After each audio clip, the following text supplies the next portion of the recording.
These thoughts up in my head, things I never did. I took some L's, but I'm still here. I got these thoughts up in my head. I toss and turn about some things I never said. I got regrets about some things I never did. I took some risks and took some L's, but I'm still here. And I know. Yo, what's going on, everybody? Welcome back to another episode of the Overthinking Thoughts Pod, where, as always, we keep our faith in a world full of chaos. And, well, you've seen the news, so you know how chaotic it is. But, nevertheless, we are here. You are here. You're alive. And that's all we can ask for. That's a blessing within itself. So, as always, thank you so much for joining me on this ride. If you are new here, we try to do our best to keep our faith through all the things that keep us anxious, that make us worried, that make us feel like less than. And I try to deliver some ideas, topics, and maybe some things that you could practice that'll help you feel better about dealing with anxiety and overcoming some of those fears and worries that you may have. If you've been riding with me for a while, thank you so much. I appreciate it. Without you, we don't grow. So I want to continue to do that and just make sure that we come through and deliver strong. So today we have a new episode. Today's episode is titled Mental Incarceration. We're going to dive deep into what that is, what some things look like, and then maybe talk about some ways to navigate through that process. So with that being said, I have a question for you. And my question to you is, have you mentally incarcerated yourself? Have you incarcerated your ideas, your plans, and your goals? And the statement I want to make about this for you is simple. Most people keep themselves mentally incarcerated, not knowing that they possess the key to set themselves free. I have a gem for that, but we're going to talk a little bit more about mental incarceration. So the first thing we need to talk about is what is mental incarceration? This is where you have thoughts, ideas, beliefs about yourself or things that you want to do. And for whatever reason, you don't move forward and you start doubting everything that you do. You start putting these ideas on hold. You get to a certain point and then you tell yourself, I can't do that. Or you decide like you have this amazing plan and you never see it through. And you're so caught up in your mind on what if it doesn't work? What if somebody does it better? There's other people that are more deserving. I can't. And you just keep burying yourself. This happens to so many people in the world because we look at what other people are doing. We start diminishing the things that we've done.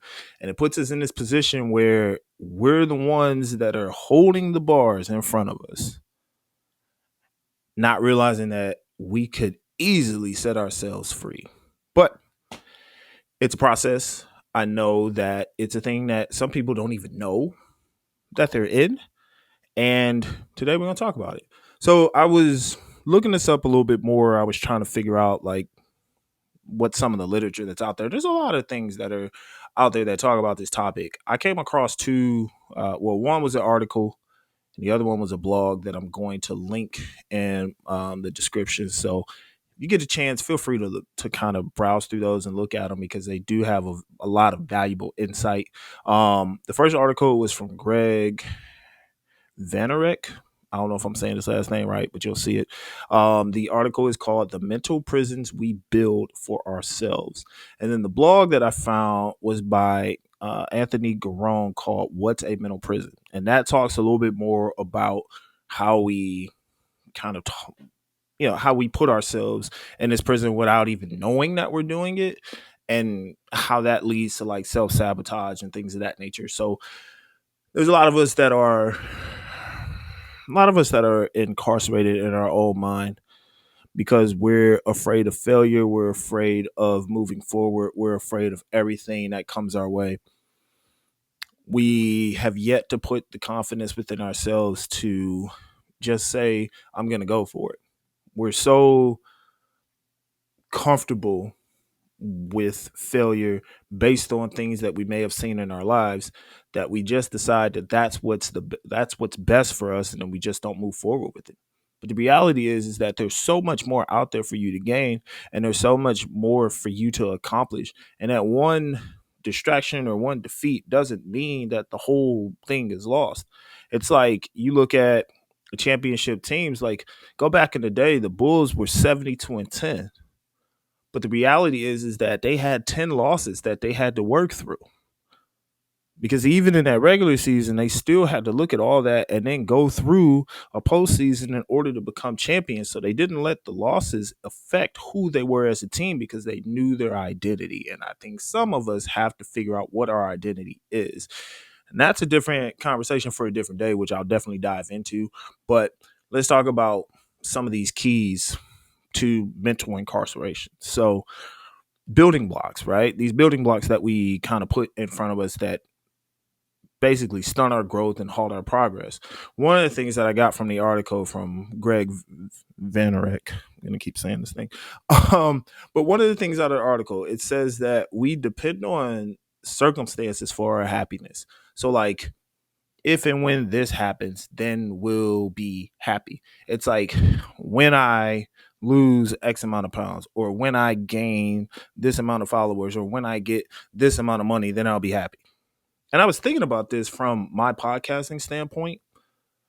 I feel like there are people who are going to have millions and millions of followers. There's people that will have a very large amount of followers, some that have a medium size. And then there's people like myself who maybe reach out to 20, 30, 40, 50 people, depending on what it is. But how am I going to be able to enjoy if I receive millions of followers if I'm not enjoying the process of being happy with reaching out to 20 followers? You got to appreciate the process of where you are in every step of life.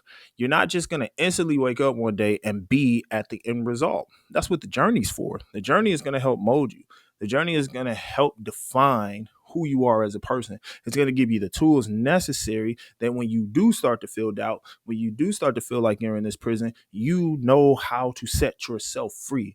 And once you're free, you're able to move around and do the things that you love to do, and you're able to prosper because you're not holding yourself back anymore. But it can't be contingent upon, okay, when I get this, then I'll feel like this. Be in the process now. Focus on today, because you can't get to tomorrow if you don't make it through today. And if you're worried today, you're going to be worried tomorrow. And if you're worried tomorrow, you're going to be worried moving forward. When you take the day for what it is, and you eliminate doubt, fear, and worry, it's another step in the right direction. And it'll get you to that end goal. But you got to trust the process, and you got to enjoy the journey. But don't make it seem like once I get this, then I'll be this. Look at the examples in the world. Like some of the richest people are the most depressed, sad, angry, anxious people in the world. They feel that once they achieved a certain amount, that would be true happiness. And it just made them feel more miserable. So it's not always, it's not always glittering gold. The grass ain't always greener. You have to be one with yourself. You got to be free within yourself, and you got to know who you are as a person. That's why identity is so important. That's why knowing that material things don't always cause happiness. People think that they get rich and everything's just going to solve itself. Look at a lot of our celebrities that have a lot of money. Why do you think they are struggling? Because money has no identity. The person who owns the money creates an identity, but the reality is it's false sometimes. And then you got some people front like they got a lot of money and they broke. So how you gonna have a broke spirit and be broke at the same time? Doesn't work, but I digress. Another piece to the building block, and I got this from the blog from Anthony Garone. He said, too many brilliant, wonderful people are holding on to unfounded negativity about their identity, capabilities, and place in the world. And that made me think about something. When I was in college, I had a teacher by the name of Dr. James Camp, who was phenomenal.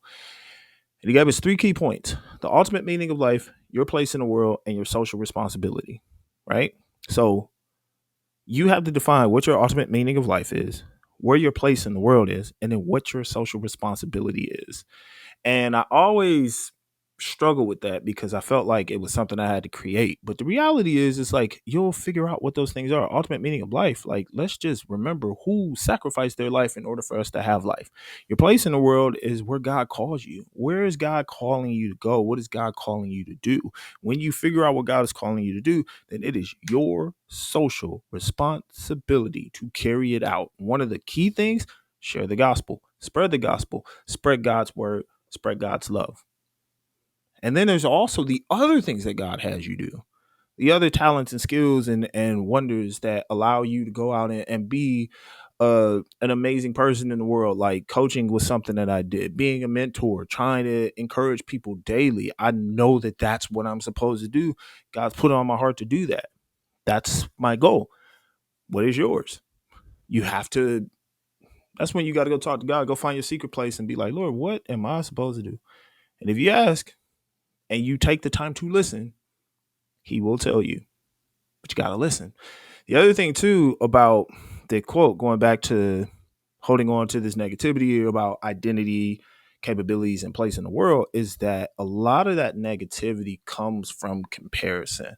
We tend to compare ourselves to people that have more than what we have, or have a larger social status or a larger following, and we have no clue of what their journey entails. We have no clue of what they went through. We don't know the struggles. I mean, some people talk about those things, but we don't know the full extent. We only know surface level. We don't know everything because we can't feel what they feel. We can't truly experience what they are meant to experience because it is meant for them, the same way that your journey, your path is specifically meant for you. But I think sometimes we look down on ourselves because if we start comparing our lives to other people and it looks like they've got everything, then we start feeling like what we have isn't valuable, which then makes us feel like we as individuals aren't valuable. So how are you going to degrade yourself because you're spending time trying to compare yourself to other people? Comparison, and you know this, it's the thief of joy. We know that. And also in this negativity and doing this comparison, one of the key things is that we'll lock ourselves up if we feel another person is doing better than us. We lose hope because we're putting our hope into someone else's lives. Let me say that again because I said somebody else's lives. Let me make this point clear, okay? I want to make sure I say it right. I'm stumbling. And it's a lot of podcasts. I'm not perfect, but I'm not going to let it hold me back. So here we go. We will lock ourselves up if we feel another person is doing better than us. We will lose hope in ourselves because we are comparing the life that we have to the life of someone else. And the worst part about comparing yourself is that someone will always have more than what you have in your mind. That's how you'll feel. But the worst part about it is that what you have is just as valuable. You think that it has to be exactly how they have it because of their impact. No. What you have inside of you is specifically given to you by God himself. And all we're waiting for you to do is open the gift that he's given you so you can share it with the world. And it could be the most life-changing thing, but you won't unwrap it because you want what they got. Why are you comparing yourself to somebody else when you were uniquely, beautifully, and wonderfully made by Christ himself? All I'm saying is once you start comparing yourself, you steal everything that you work for.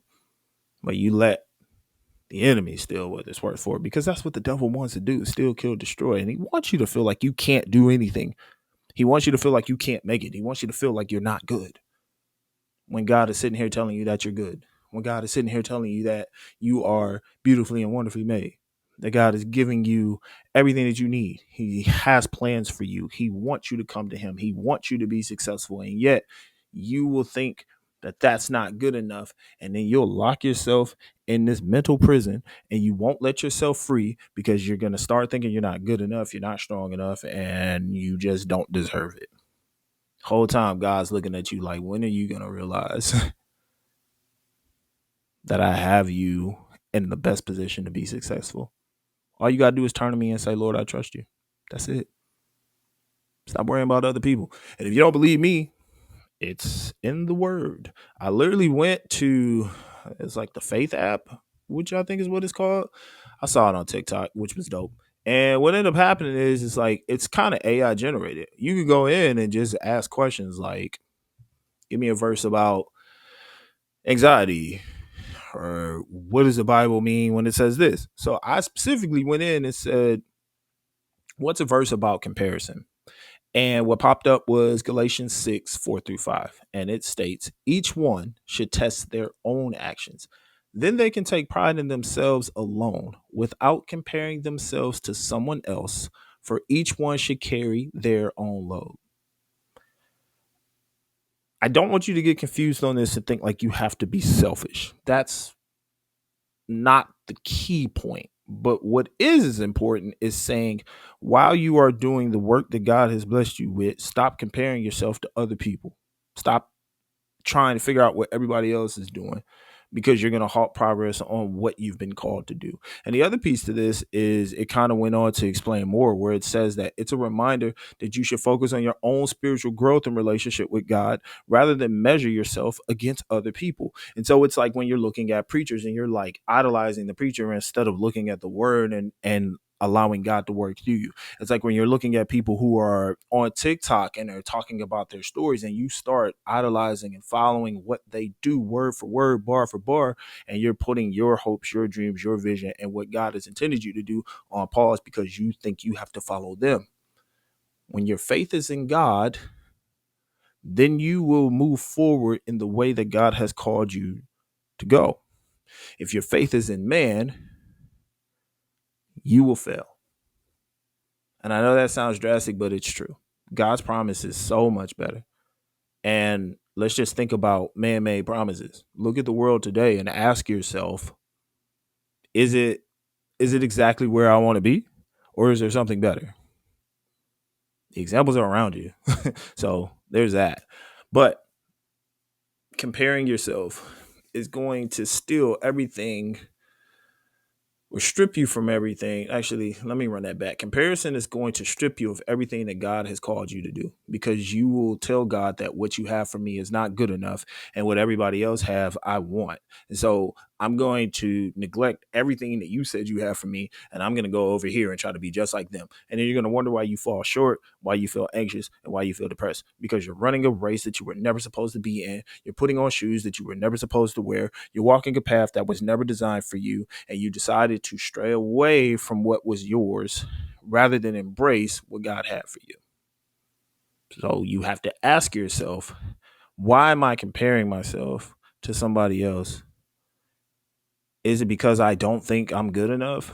Is it because I have less value? Is it because I feel like I can't do anything? Is it because I feel like I'm never going to be good enough? I'm never going to be strong enough. So I'm just going to negatively talk myself down and hope that one day it gets better. It's not. You have to recognize in the beginning that if you feel this way, if you start to feel like you're incarcerating yourself, you also have the freedom to free yourself. And once again, if you don't believe me, it's biblical. Mind-blowing revelation for you. You're free. And the biggest reason why you're free is because you have Jesus Christ. He's the one that set you free. John chapter 8, verse 36. So if the Son sets you free, you will be free indeed. 2 Corinthians 3:17. Now the Lord is the Spirit, and where the Spirit of the Lord is, there is freedom. See, God never intended for you to live in your doubt. God never intended for you to be anxious. God never intended for you to be worried. Those are things that come our way when we take our eyes off of who God is and we focus on what the problem is, not realizing that God is bigger than every problem, every obstacle, every anxious thought, every negative thought. When your eyes are focused on the one that has defeated it all, you will find victory. And you have to be okay when the victory isn't in the form of how you picture it, because how you planned it could be the worst thing that you ever planned, even though it looks good in your mind. But how amazing is it to have a God that can see the full entire plan played out before we even step foot in it? And what we intended for good might be a danger. And what God is holding us back from just might save our life. So I'd rather trust God's plan than to try to trust my own and crash and burn. And then get to the end and realize that it has absolutely nothing on what God had for me. It's all in mind, but you got to free yourself. Don't lock yourself. How can I put this? In the world that we live in today, there's so much negativity and there's so many follow me, do this, do that. I need this, I need that. And because of it, a lot of times when we compare and when we put ourselves in regular real life situations, we become depressed, we become anxious because we feel like we're not doing what everybody else is doing. And the biggest key to that is you don't want to lock yourself in and lock the spirit out. You don't want to put yourself in such a dark space that you can't see God's light. You don't want to put yourself in a position where you feel like you can never come back when God has always been there waiting for you to turn around and grab his hand so he can pull you back. I don't want you to stay in this negative mindset. I don't want you to stay in this paralyzing fear of I can never do this or I can never do that because of XYZ. Just because you didn't see victory in a past life doesn't mean that there's not victory moving forward. Just because you went through troubling times, you're not that. That's just what happened. That's not your identity. It's just what you experience. But what you can learn from your experiences, what you can learn from your shortcomings, what you can learn from the things that may have hurt you or was intended to try to destroy you, you can learn that through it all, God was there to push you through and give you victory. You can learn that in the midst of all those things, the reason why you're standing here now is because God had a plan for you to get through it. And you might ask, God, why did you put me through that? I didn't want to go through that. Why are you putting me in these positions that make me hurt? When I look back, I realize that I was a damaged person. But you're not looking at now at the delivered and brand new person. The one that is able to look back and realize that they aren't their scars. They aren't their wounds. They aren't their mistakes. They are beautifully and wonderfully made in God's image. And that's you. That's why he gave you the freedom. It tells you that if the Son sets you free, you will be free indeed. So you have to trust that God is the one setting you free. It's a mindset. It's a mindset. And I know it's something you have to go through every single day, but that's what daily bread is, right? Is not daily bread you getting your mindset on who God is, what God does, how God moves, being able to let go of all the distractions, your strongholds, the things that try to hold you back, the addictions, the comfort, all those things that you don't need. It's there. The freedom is there. But you gotta unlock. You gotta unlock that cage that you set up for yourself and walk out of it. If you're struggling with that today, the best way to do these things, I've got 3 keys. There's 3 keys, or I call it 3 keys to freedom. The first thing, study your word. As you can see in the word, God is giving you promises. And God is delivering you out of those dark feelings of depression, the dark anxiety, all those things. God tells you, don't worry about anything, but in everything, through prayer, petition, and thanksgiving, present your requests to the Lord. He's telling you to do that. He's telling you to trust in him and lean not on your own understanding. He's telling you that he knows the plans that he has for you, plans to prosper you and not harm you. So God's not here to hurt you. God's not here to destroy you. And God don't want you to feel like you're not good enough because he created you in his image. You saw what they did to him. He overcame. You see what the world tries to do to us. He will help you overcome. But you got to trust in him and study that word, whether it's a verse, whether it's a devotional, whether it's a chapter, something. Study it. See what God is saying. And what is God saying to you?